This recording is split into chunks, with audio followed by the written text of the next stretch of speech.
Hermanas, hermanos, comenzamos otra vez un nuevo tema de la cuarta carta pastoral. Escúchenlo, del señor arzobispo de San Salvador. Estamos en la segunda parte de esta carta pastoral, que es el iluminar. Por eso hemos ido viendo temas doctrinales, podríamos decir, ¿verdad? Hablamos de la Gaudium et Spes, hablamos del Papa Juan Pablo II, antes del Papa Juan XXIII, y hemos estado hablando del Papa Francisco. Nuestro último tema fue precisamente el amor político o la caridad social. Hoy seguimos con los temas doctrinales, pero pasamos al magisterio latinoamericano, a partir del número 91 de esta carta pastoral. Dice así el señor arzobispo: con satisfacción debemos reconocer que el episcopado latinoamericano ha producido un serio magisterio que ha intentado responder, bajo la guía del Espíritu Santo, las inquietudes de la región. El campo de la política tampoco le es ajeno. Es un campo, como reconocieron los obispos reunidos en Puebla, en la Ciudad de México, y ahí salió el famoso documento de Puebla, 1979, ahí participó Monseñor Romero. Como reconocieron los obispos reunidos en Puebla, donde la necesidad de la presencia de la Iglesia en lo político proviene de lo más íntimo de la fe cristiana, del señorío de Cristo, que se extiende a toda la vida. Cristo sella la definitiva hermandad de la humanidad. Cada hombre vale tanto como otro. Todos sois uno en Cristo Jesús. Documento de Puebla 516.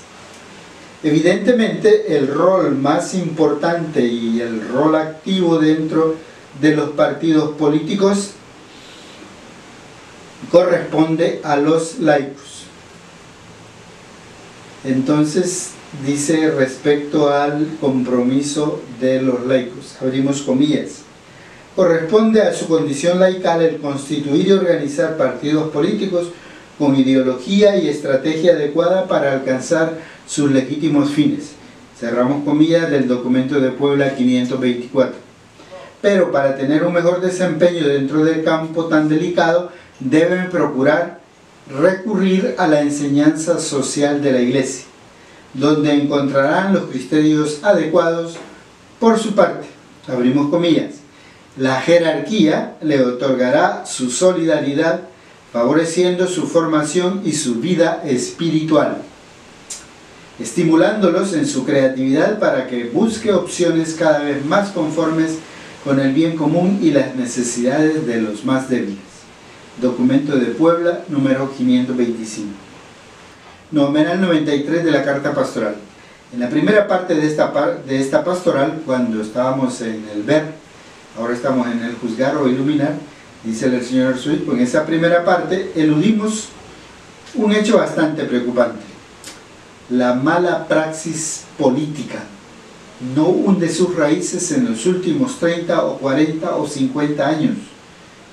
No, hunde sus raíces en un pasado remoto que poco o muy poco ha sido estudiado. Y aquí fuimos, recuerdan, y viendo esos diferentes periodos históricos de la mano del señor arzobispo. Menos aún que haya sido superado. Ese mal endémico continúa vigente hoy como ayer. Lo declarado por los obispos en Puebla en relación con esta materia sigue siendo tan actual que vale la pena traerlo a colación. Abrimos comillas. En los últimos años se advierte un deterioro creciente del cuadro político social en nuestros países. En ellos se experimenta el peso de crisis institucionales y económicas y claros síntomas de corrupción y violencia. Dicha violencia es generada y fomentada tanto por la injusticia, que se puede llamar institucionalizada, en diversos sistemas sociales, políticos, económicos, como por las ideologías que la convirtieron en medio para la conquista del poder. Documento de Puebla. Otra desviación de la praxis política, dice el numeral 94, en nuestras latitudes por aquellos años, 1979, era prestarse fácilmente a los abusos de poder, cayendo algunas veces en totalitarismos. Un abuso ante el cual los obispos de Puebla advirtieron la necesidad y urgencia de liberar a nuestros pueblos de la idolatría tributada a ese estilo de poder absolutizado. Agradecemos a Dios la no pervivencia de esos modelos absolutistas y despóticos de gobierno, pero no podemos cerrar los ojos frente a los nuevos tipos de abuso de poder. No hay torturas como antes, pero se vulneran los derechos de las personas al negarse, por ejemplo, la aprobación de las leyes y un marco institucional que proteja los derechos humanos, por ejemplo, al agua o a la alimentación adecuada, lo cual sería un abuso de poder. Fueron nombrados, le dice el señor arzobispo a los de las bancadas en la Asamblea Legislativa, para trabajar en pro del pueblo, no para defender los intereses de grupos de poder o privilegios de partido. Entonces, para profundizar esta reflexión, preguntémonos, ¿verdad?, nosotros, a nivel personal o comunitario, ¿qué opinamos del análisis que hace acá el documento de Puebla, ¿verdad?, que trae el señor arzobispo a la memoria? Dice: hemos escuchado la afirmación del documento de Puebla.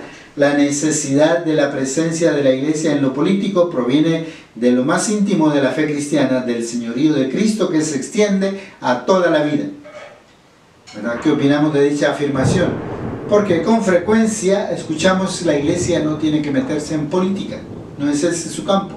Sin embargo, aquí tenemos una explicación del por qué. Por ejemplo, Monseñor Romero enfocó los problemas políticos con tanta fuerza. También por qué Monseñor Escobar Alas escribe esta carta con el tema de cambiemos la praxis política. ¿Por qué? Porque el señorío de Cristo se extiende a toda la vida. Según el numeral 91 que acabamos de leer,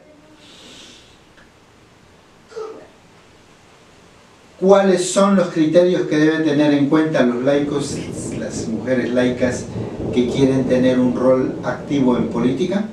Revisemos el numeral 91. ¿Cuáles son los servicios que la jerarquía otorgará a las personas que quieran participar activamente en política?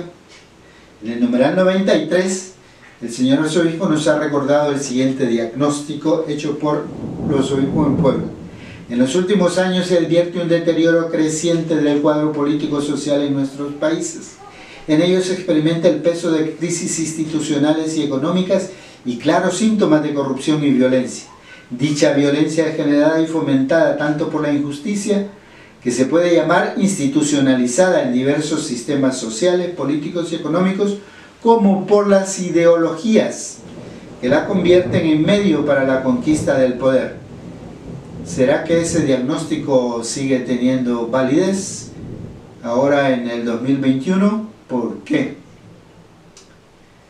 También en el numeral 24 el señor arzobispo ha hecho el siguiente diagnóstico.